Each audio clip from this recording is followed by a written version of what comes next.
Have you ever been a recipient, on the recipient side, of extraordinary generosity? And I want to just explain to you, we've talked about generosity before, but when we get on the extraordinary generosity side of things, we're really talking about not what you give, but what you have left after you've given.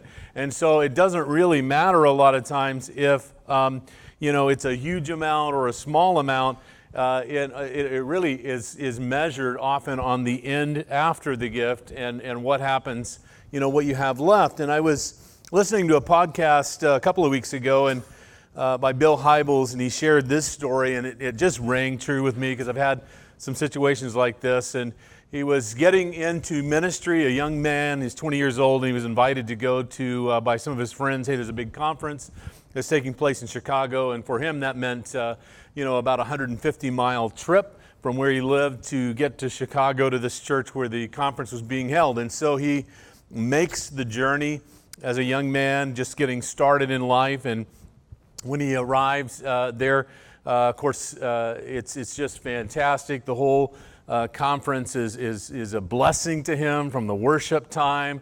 And then they bring up their guest speaker, and this guy has been doing some work in South America, and he's been working among some of the river tribes, and he starts sharing. And this young man who's speaking is only 1 year older than Bill Hybels, and he's just riveted and amazed at what this guy is accomplishing, talking about starting churches along the river and how many people are coming to Christ, and the children and the older people and the young people and what's happening there and what Jesus is doing, the miraculous. He talks about the miraculous and how God is healing people because there are no physicians and doctors there, and they just pray for people and they're healed, and all the wonders of what is taking place. And he really is impressed by what this guy is doing with his one and only life, and it really rings true for him and inspires him, and he's so inspired and so excited that at the conclusion of this, the conference leader comes up and says, hey, this guy has really hit a home run. He's really tugged at my heartstrings, and I don't know about you,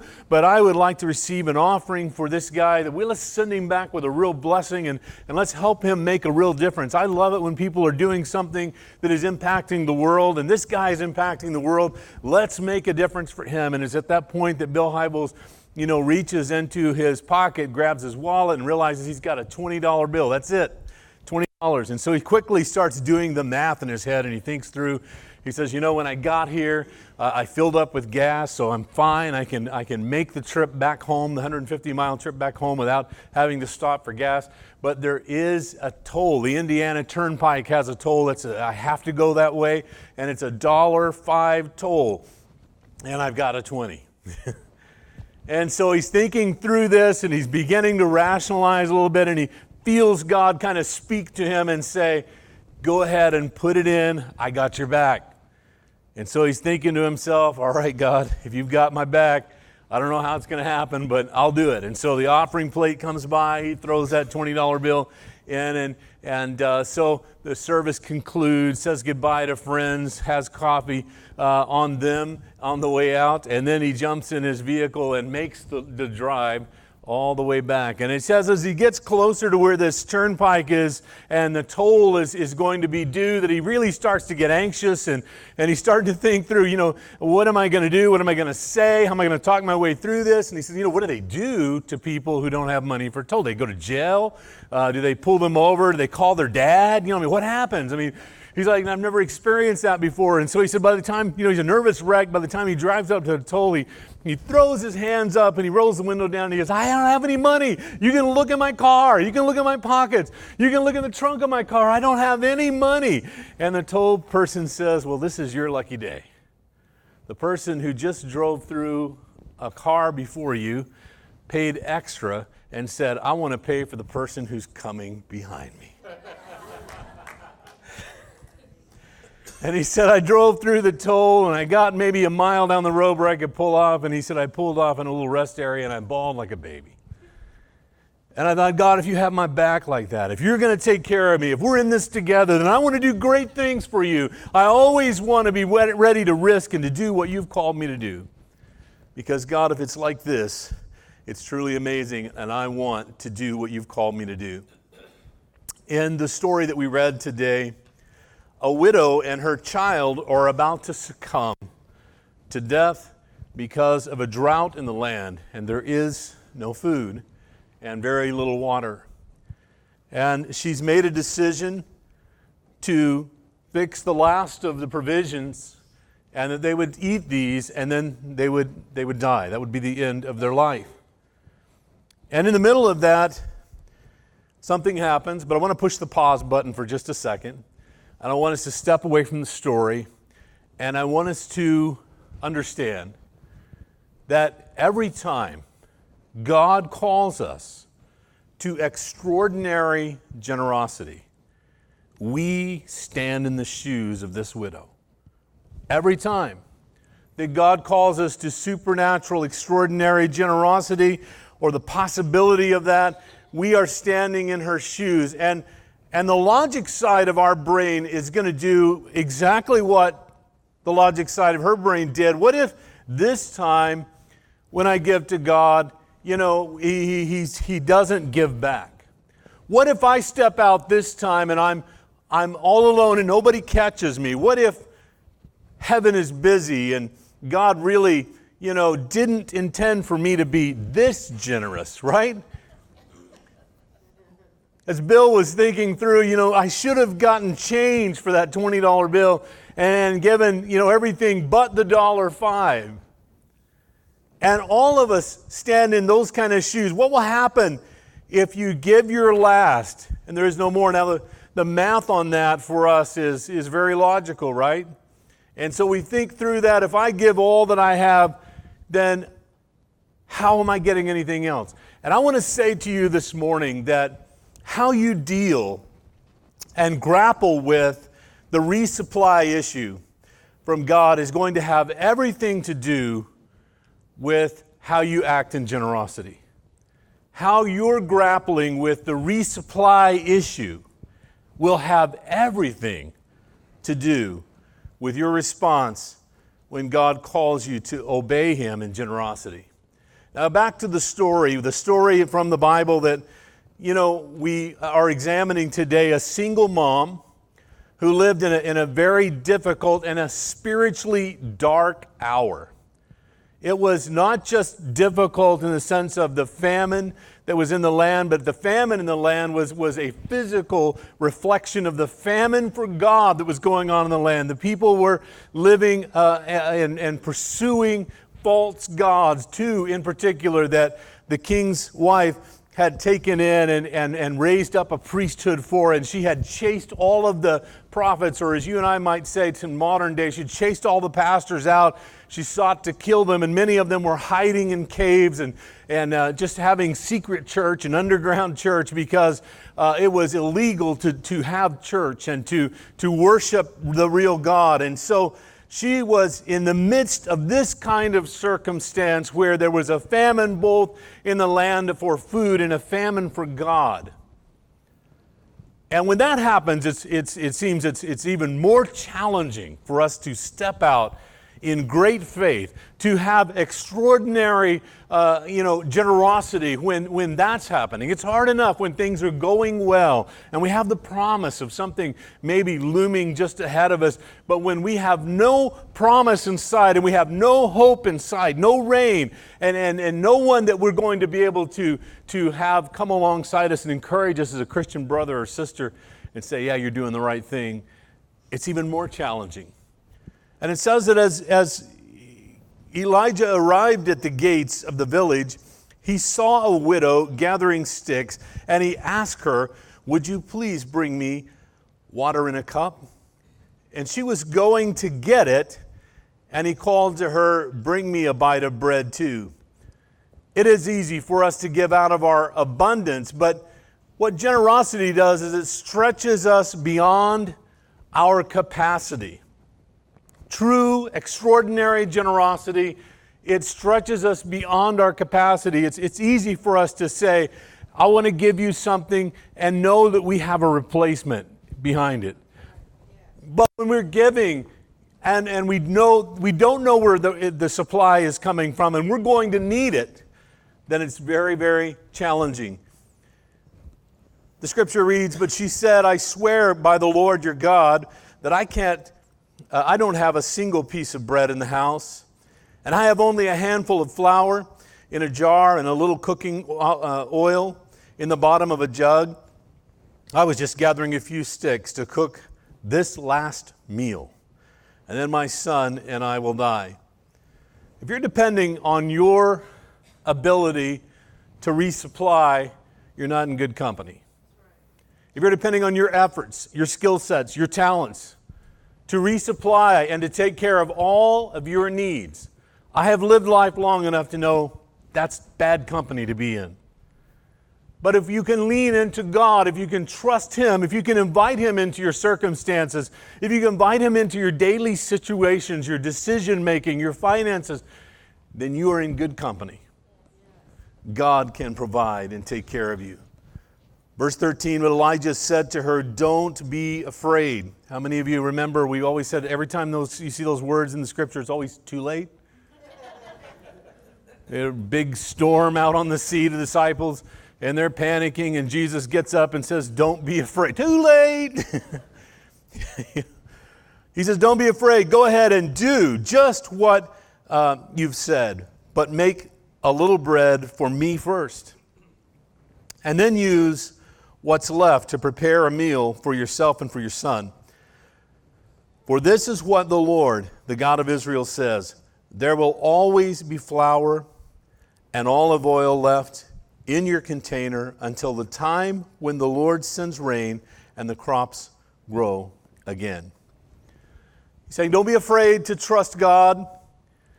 I, in my experience, have learned to trust God. I could tell you about how I've lived out where I was running from this evil queen who was trying to kill all of the pastors, and I was in hiding. God sent me to a place to hide, and He sent the ravens to bring bread, and He put a brook nearby, and there was always water running in that brook. Though there's a famine in the land, have no idea where the water was coming from, but there was always water. There was always a supply. God always took care of me. I'm a testimonial that if you'll trust God, your circumstances can change. It's the only place where God's ever invited us to test Him. And you can almost hear Elijah saying, why don't you just test God? You've got nothing to lose. You're planning to fix your last meal. Why don't you trust God and see what God can do and how He can supply? I want to introduce you to a couple of guys today. If I've hit on some real names, they're not the real people you think.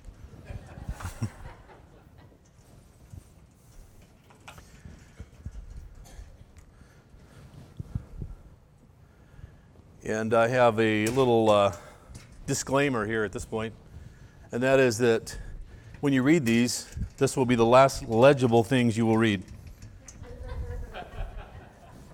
For I'm about to start writing.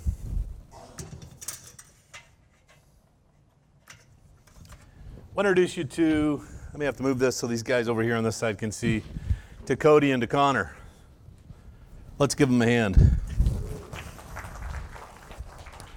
Now, Cody and Connor, they go to the same church, they hear the same messages, they have the same pastor, they know God's Word, they go to the same small group, they're heavily involved in, and they are engaged in the church and active, and they go regularly and bring their families. And so Cody and Connor have a couple of different conversations with God. And first, Cody, he says, God, I have figured out my financial situation, and I need to get from point A to point B, and I just have done all the calculations. I've done the hard math, and I've tried to figure this thing out, and I have a car payment, I have a house payment, I have to get the dogs groomed, I have Wi-Fi, things that are necessary for my home office. I have we have a baby on the way, God,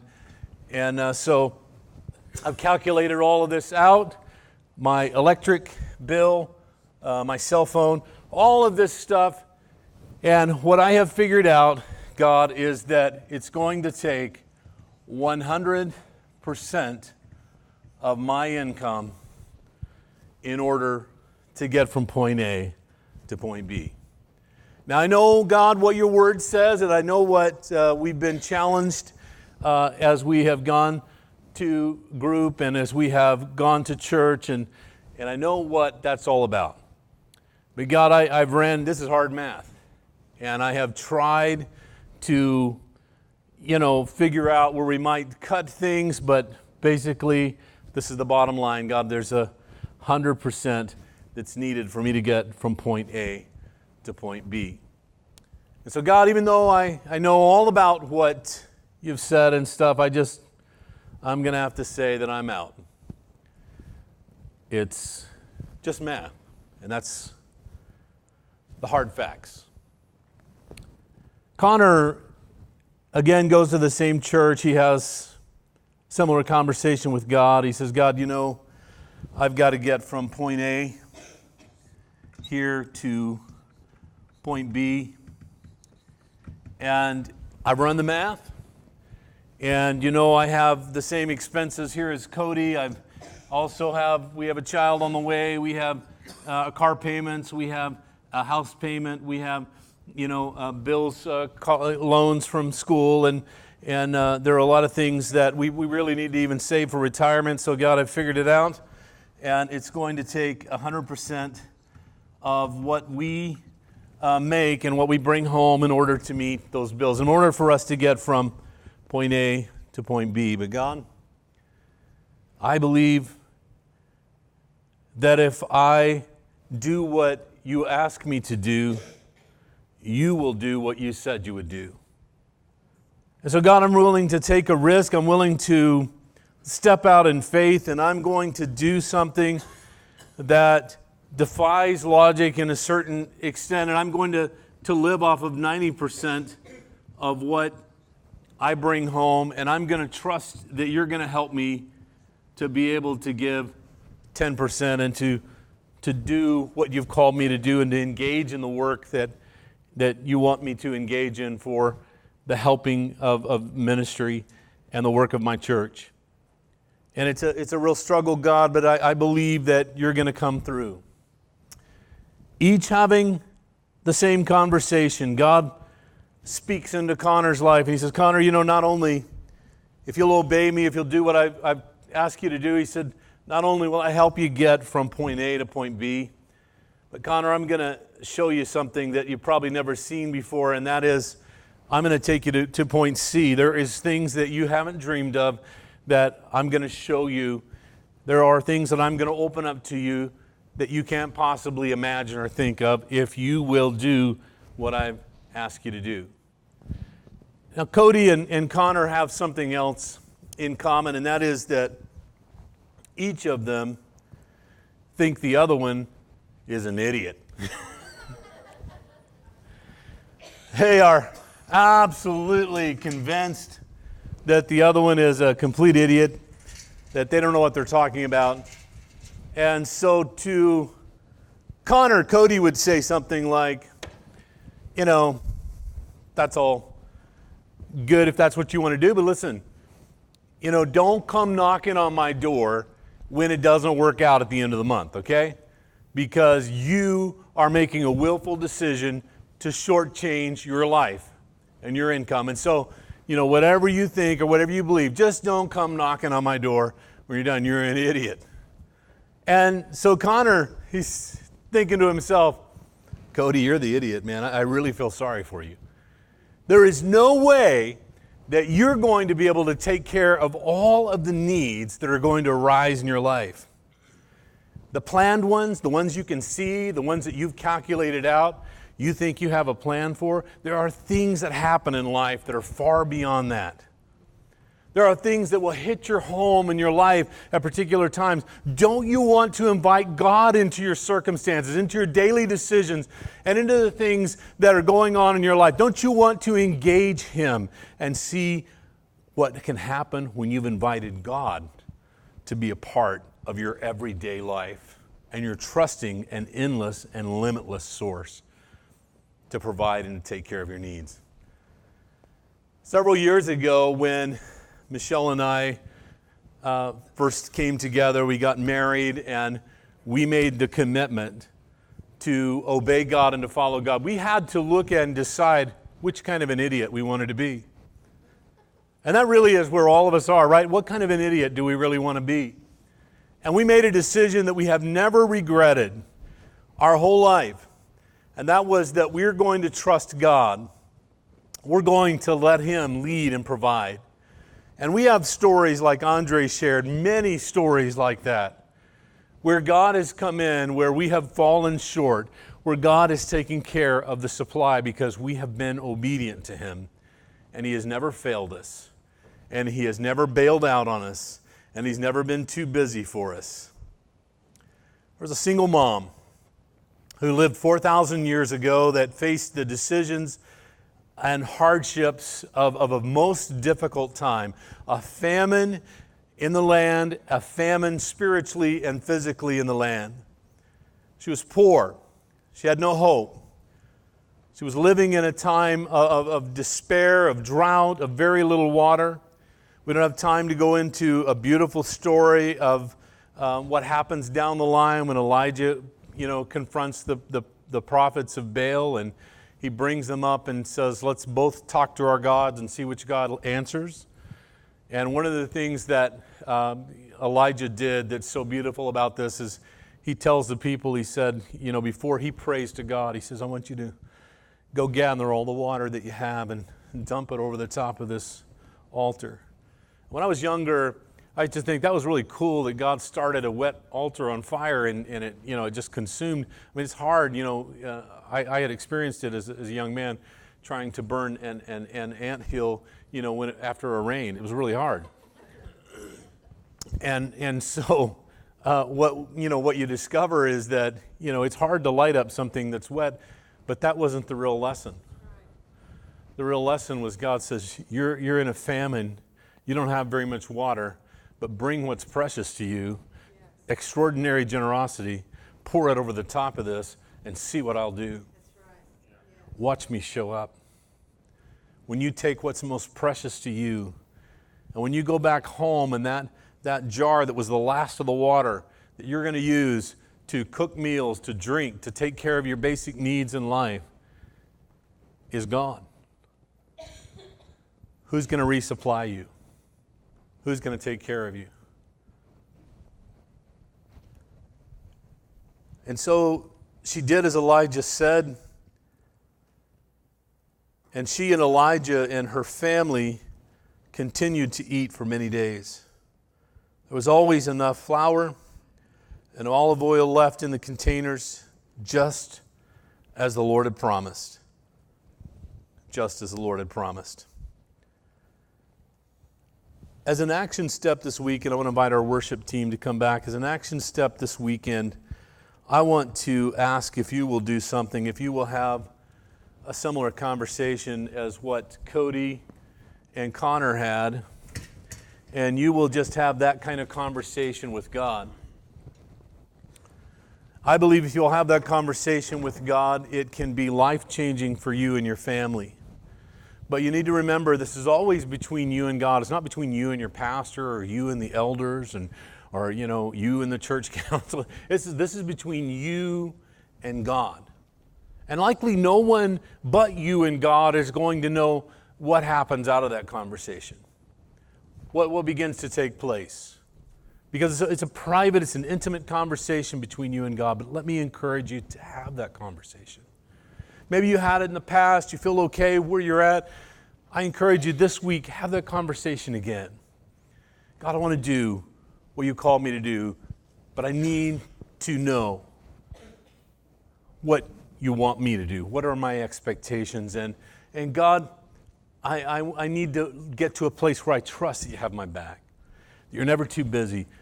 I want you to be involved in every aspect of my life, not just in the emergency situations, the 911 things that I always call you up about and talk to you about. I want you to be involved in the day-to-day things that are going on in my life. The paying of bills and the decisions about what kind of car I'll drive and clothes I'll wear. I want you to be involved and engaged in every single decision that goes on in my life. I want to invite you to a personal relationship, Lord Jesus. where every day we walk together and not apart. And if you'll have that conversation with God this week, I believe it can be life-changing for you and for your family. And whatever you're facing, God's big enough to come in behind you and to make up the circumstances. Just go home and say, God, let's see, what kind of idiot do I want to be? And Michelle and I made that decision. As I said before, we have never looked back. God has always provided. God has always taken care of. It's rewarding now to watch our kids make that decision too, and to make those choices and those decisions and think about that first, that the first fruits that come in, they want to give every time away. It's such a blessing to know that that's being passed down another generation. Faithfulness, extraordinary generosity, trusting and believing God. Will you stand with me as we worship, and then I want to come back and pray with you before we